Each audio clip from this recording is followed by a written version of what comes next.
Assalamualaikum warahmatullahi wabarakatuh. Nama saya Noval Adi Muzaki dari kelas 1197. Di video kali ini saya akan mempresentasikan sumber-sumber penghasil tegangan listrik. Yang pertama AC. 1. Generator. Generator yaitu alat yang terbuat dari magnet dan kumparan kawat. Apabila salah satunya bergerak, akan menghasilkan listrik. Untuk menggerakkannya dapat menggunakan turbin yang digerakkan oleh air atau angin. Generator terdiri dari dua bagian yang paling utama, yaitu yang pertama bagian yang diam atau stator, dan yang kedua bagian yang bergerak atau rotor. Bagian yang diam, stator, terbagi dari beberapa bagian, yaitu yang pertama inti stator.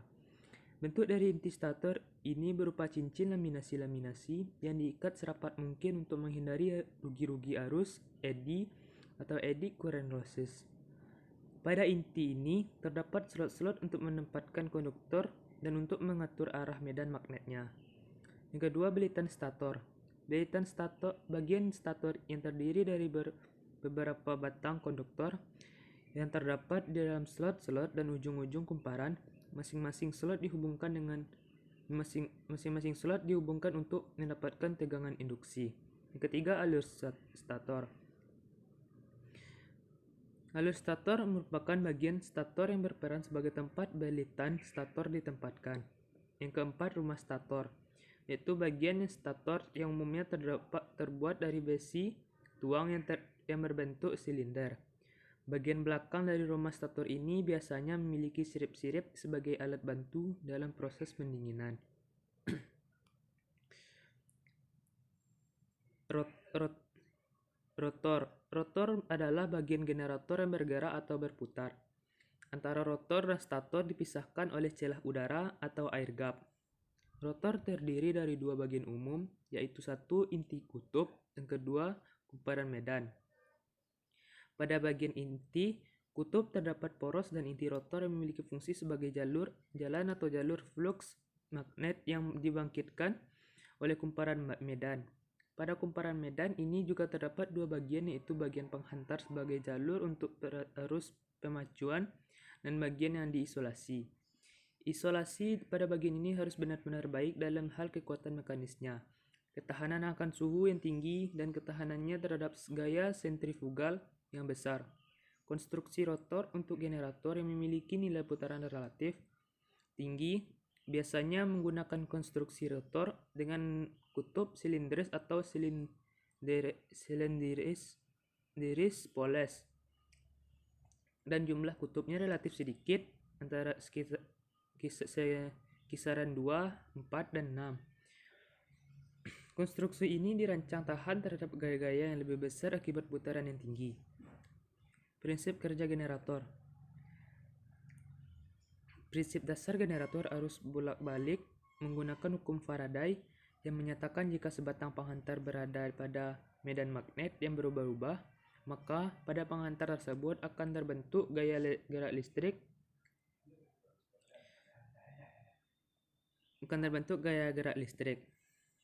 Besar tegangan generator bergantung pada yang pertama kecepatan putaran, yang kedua jumlah kawat pada kumparan yang memotong flux atau Z yang dilambangkan dengan Z, banyaknya flux magnet yang dibangkitkan oleh medan magnet dilambangkan dengan F, dan keempat konstruksi generator.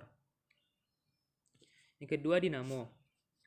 Dinamo sepeda merupakan generator atau pembangkit listrik yang sederhana. Saat ini kita jarang menemukan sepeda yang menggunakan dinamo.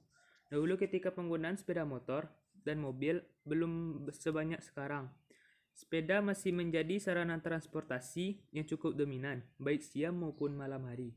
Dinamo dipakai untuk menyalakan lampu sepeda pada malam hari.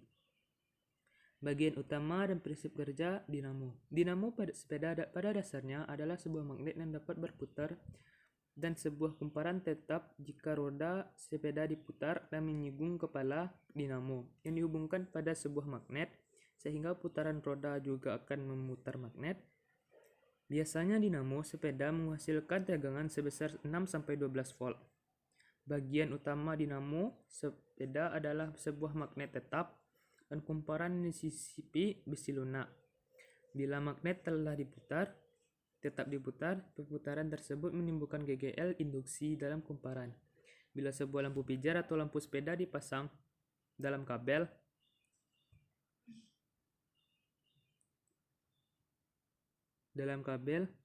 yang menghubungkan kedua ujung kumparan lampu tadi akan dilewati arus induksi AC. Akibatnya lampu terus menyala. Nyala lampu akan semakin terang bila perputaran magnet tetap makin cepat atau laju sepeda makin kencang. Sumber-sumber yang B, sumber-sumber penghasil tegangan DC. Pertama, elemen volta. Elemen volta yaitu sejenis baterai kuno yang diciptakan oleh ilmuwan Italia bernama Alessandro Volta. Elemen volta terdiri dari tumpukan batang seng, kain yang direndam dalam larutan asam, dan batang tembaga secara bergantian. Elemen volta mempunyai kelemahan yaitu hanya dapat bekerja dalam waktu yang pendek sehingga tidak cocok untuk kehidupan sehari-hari. Cara kerja elemen volta. Apabila antara kutub positif dan negatif dihubungkan dengan kawat penghantar, akan terjadi aliran elektron dari lempeng seng ke lempeng tembaga, dan jika lampu dihubungkan dengan kedua kutub tersebut, lampu akan menyala. Yang kedua, baterai. Susunan dasar elemen kering terdiri atas batang karbon sebagai elektroda positif atau kutub positif atau anoda, pembungkus batang karbon yang terbuat dari seng sebagai elektroda negatif atau sebagai kutub negatif, atau katoda, larutan amonium klorida sebagai larutan elektrolit, yaitu larutan yang mengantarkan arus listrik, dan mangan dioksida bercampur serbuk karbon sebagai depolarisator, yaitu pelindung larutan elektrolit. Bagian-bagian elemen kering dapat kita lihat di sini. Pertama, ada batang karbon atau yang disebut dengan katoda yang berbentuk berbentuk tabung. Yang kedua, pasta elektrolit yang berwarna biru dan pemisah yang berwarna putih, dan juga campuran karbon MnO2 yang berwarna kuning bintik-bintik, dan juga logam seng yang merupakan bagian paling luar elemen kering.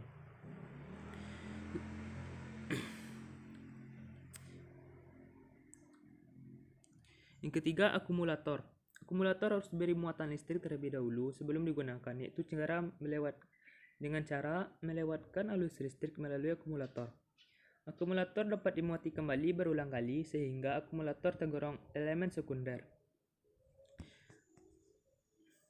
Inilah bagian-bagian dari akumulator. Ada kutub positif, kutub negatif, larutan elektrolit, kotak pelindung, sel pembagi, elektroda negatif, elektroda positif, sel konektor, dan lubang angin. Apabila akumulator digunakan, maka akan terjadi proses pengosongan akumulator tersebut.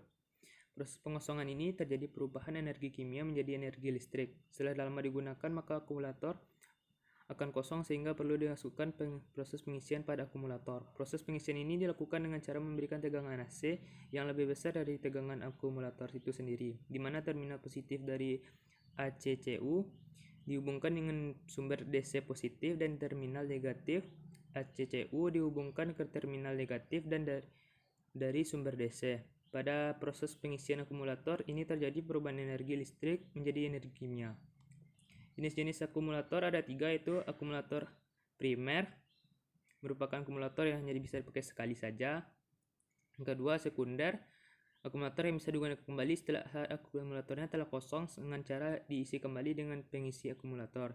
Dan sel bahan bakar membutuhkan aliran gas reaktif seperti hidrogen untuk mempertahankan reaksi kimia elektron dalam jangka panjang.